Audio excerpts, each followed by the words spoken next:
Hello and welcome to The Breakdown, a new video series where we take a look at some of the best bits of games and then analyse exactly why they're so great. That's how you enjoy things, right? Analyse them? Anyway, we're pretty excited to have an excuse to tell you about all the things we love from video games. And where else could I begin but with God of War's now legendary Leviathan Axe. When the latest God of War title was released in 2018, we weren't entirely sure what to expect. After all, Kratos is a very famous character with an equally famous backstory.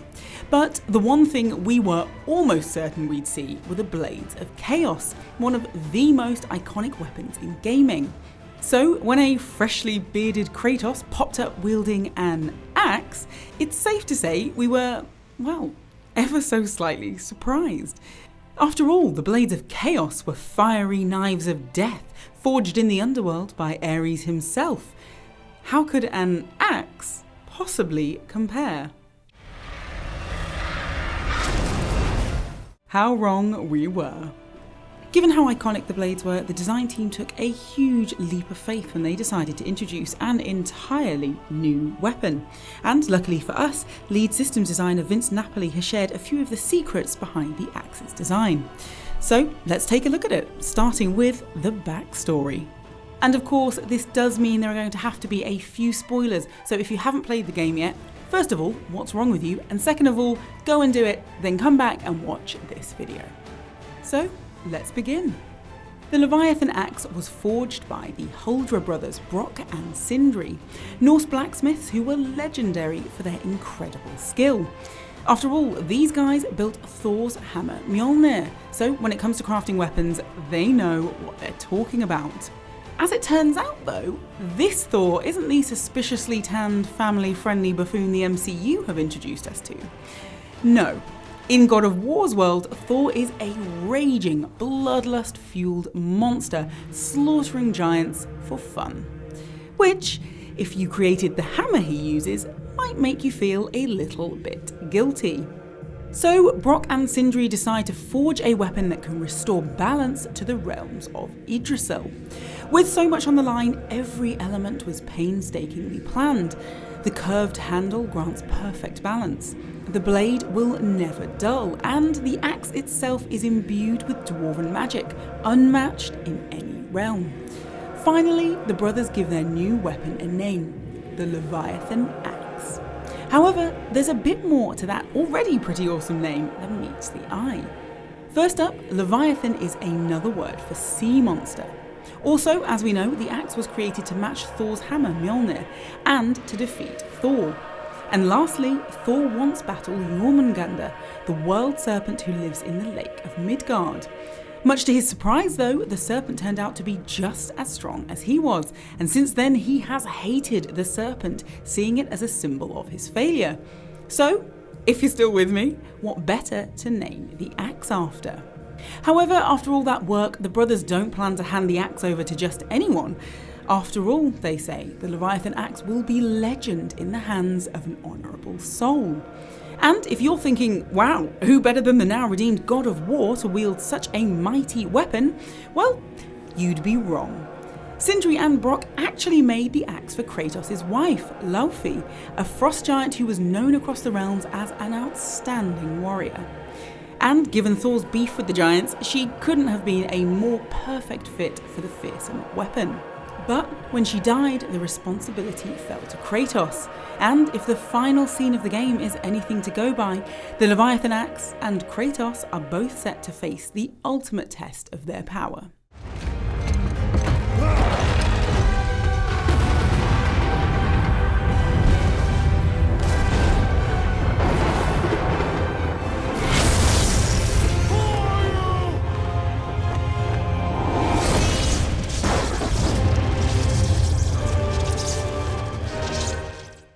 But what is it that makes the axe feel so powerful? Alright, yes, dwarven magic, but in the real world, game designers couldn't rely on a magical dwarf turning up to do their job for them, fun as that would be. Let's start with the Leviathan Axe's recall mechanic. It's one of the single best things about the weapon, but was originally intended to be purely functional. Early on, the team had decided you should definitely be able to throw the axe, since the close camera angle lent itself to enemies flanking, but that threw up a few issues. Namely, that nothing ruins an awesome combat scene like having to awkwardly sidle off and pick up the axe you just threw when you were feeling really cool. Fortunately, there was a ready-made solution waiting in the world of Norse mythology: Thor's ability to magically recall Mjolnir to his hand. But that wasn't the only inspiration. The team also used an old animation from God of War Ascension, which saw a character throw a returning spear. Of course, once they slotted it into the game to get a feel for how the recall would work, the possibilities were immediately apparent, and the team started to specifically design around it. First up, making Kratos look cool. Very important. The first iteration saw our Greek god adopt a super macho stance, with his arm thrown up high as he waits for the axe to return. And while this does look pretty cool, there's no denying that, the designers felt this pose was too much like the Kratos of old, and that our new improved Kratos should be a lot more relaxed. Also, this position meant the player had to stand still while the axe was winging its way back, which isn't particularly helpful when you're being swarmed by Draugr. So the designers included a movement ability that allowed you to block or evade while waiting for the axe, which instantly added way more functionality to the initial throw. Being able to move around in the meantime allows you more freedom over when and how you attack. They also angled Kratos more towards the camera to give you a better view of the real star of the show, the axe. Next up, the team lowered Kratos' arm to make the throw and catch mechanic feel like second nature to him. By keeping it casual, you're reminded that Kratos is, first and foremost, a warrior, and fighting is what he does best. However, this created a conundrum.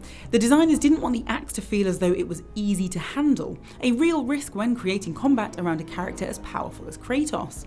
To counteract this, they added the appearance of weight to the axe, to give it a heft the player could easily understand. So, how do you add weight to a virtual object? Well, firstly, the animations around the throw and catch are specifically designed to create a sense of impact. Not only is there a slight camera shake as the axe hits his hand to emphasise momentum, there are also no less than 3 different rumble mechanics, one for the recall, one for the axe's flight, and one for the final catch. There's also a sound emitter on the axe itself, giving it more of a physical presence in the environment and clearly positioning it for the player. Together, these give a sense of significance to the weapon, reminding us of both Kratos' strength and the Leviathan Axe's force. The flight path of the axe is, of course, just as meticulously crafted, but initially the team hadn't considered just how useful an axe flinging itself through the air could be. Once they realised that tearing through enemies on the return trip would probably be something we'd all want, please, the designers tweaked the return path of the axe, making sure that it automatically moved through any nearby enemies for maximum destruction. There were also a few style tweaks to really maximise the moment. Early on, the axe would fly back in a straight line, which, when tested, meant that players often didn't spot it returning. Not ideal when there's an axe heading towards your face. Instead, the designers went for a wide, sweeping curve, which not only looks cooler, but adds way more ogre slashing capacity to the return path. However, one big issue was just how long it took to return the Leviathan Axe to your hand. Because when you throw it, you really do leave it somewhere else in the world. The axe doesn't magically reappear like some game mechanics. Instead, it genuinely flies back to you from the exact spot it landed in. Clearly, that isn't ideal. If I forget the axe at home, then jaunt off to Muspelheim, I can't really ask a Valkyrie to hold off on killing me while I wait for it to fly over. And at first, that was pretty much what happened. You just had to wait. To fix this, the team introduced a variable speed on top of the base speed. If the axe would take more than 1.5 seconds to reach you, it just speeds up instead. But as it turns out, sometimes the actual speed didn't matter, the perception did. This was particularly evident after the team added a little wiggle at the beginning of the recall if the axe was stuck in a surface. They'd hoped that this would show how the speed and strength of the axe had left it deeply embedded, but instead, it made players feel like the return of the axe was delayed, even when the designers sped up the flight path to compensate. In the end, they had to cut that particular detail down to just 1/10 of a second to keep the effect they'd hoped for without negatively impacting player experience, something which shows just how meticulous the weapon design was. Of course, as fun as the Thor-style recall is, the real joy of the Leviathan Axe lies in the frankly incredible combat. Weirdly, what makes the axe feel so good is that actually, it isn't really an axe. Don't get me wrong, if you want to cut a troll's head off, you definitely can. But if you'd rather stay ranged and send out wave after wave of ice, or throw your axe to create an explosion, you can do that too. If you love being mobile on the battlefield, you can use the axe to freeze enemies as you dodge, duck, dip, dive and dodge around. Or you can just camp out and let the monsters come to you. In fact, it feels like every possible playstyle is covered, thanks to the runic attack slots and interchangeable pommels, all of which add new attacks or abilities. It's genuinely rare to see so much flexibility and functionality in just one weapon, and even rarer for that one weapon to work so well. You can also control how you personally play the game. If you love precision and the satisfaction of perfectly timing a combo, there are some spectacularly epic moves just waiting to be strung together. But if you'd rather chill out on the sofa using sheer brute force to smash your way through, you will have just as much fun. That said, the true beauty of God of War's breathtaking combat lies in the moments when you need to mix strategy with sheer strength. In particular, the timing of your axe throws is a surprisingly enjoyable puzzle. Yes, you've still got your fists. In fact, Kratos' fists, which are probably way better than yours. But will that split second you have to wait cost you a valuable combo? Would it have been the last chunk of damage you needed before the golem started its next wave of attacks? It's that kind of split-second decision that makes the combat in God of War feel like a beautifully executed dance, with every decision flowing into the one after and shaping what you do next.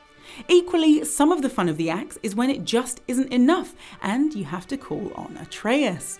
Threading the elegance of his arrows through the ferocity of your axe adds an extra layer of complexity to the combat, but never feels like a burden. In fact, by having the player fight with a weapon that has so many different uses, it means that you never feel like you're taking your eye off the ball to manage Atreus. You've already learnt to weave so many combat mechanics together, what's one more? The designers also added very deliberate visual elements in combat that make sure you truly feel the power behind every swing. To begin with, they created something called Axe Stick, an updated version of a hit pause. Doing pretty much exactly what the name suggests, the axe stick is when the Leviathan axe quite literally sticks in an enemy's chest, and works as a beautifully gruesome reminder that you're hacking through flesh and bone. It works by pinning the axe to an enemy at the moment of impact, while hugely slowing Kratos' arm, a split-second moment that gives the feeling of resistance, followed by the triumphant tear-through to emphasize the sheer strength of the swing. The team also focused on making enemy hit reactions feel satisfying by using what they call extreme posing. Think the exaggerated, cartoonish reactions we see from enemies when they're attacked. For example, when you launch a monster into the air, DMC style, their arms and legs fly out to demonstrate the impact. Or if they're hit by a flying axe, they might spin around in an almost comedic fashion. These over-the-top reactions are an essential part of what makes you truly feel like, wait for it, a god of war, constantly reminding you just how powerful Kratos and the axe really are. And, essentially, that symbiotic relationship is what elevates the Leviathan Axe to iconic status. It's a symbol of the beauty, the power, even the joy of Kratos' strength, something which used to be a terrible burden, but now, controlled, is how he protects his family, how he teaches his son. It's a reminder that being able to act on your own terms can turn something you thought was a weakness into a strength.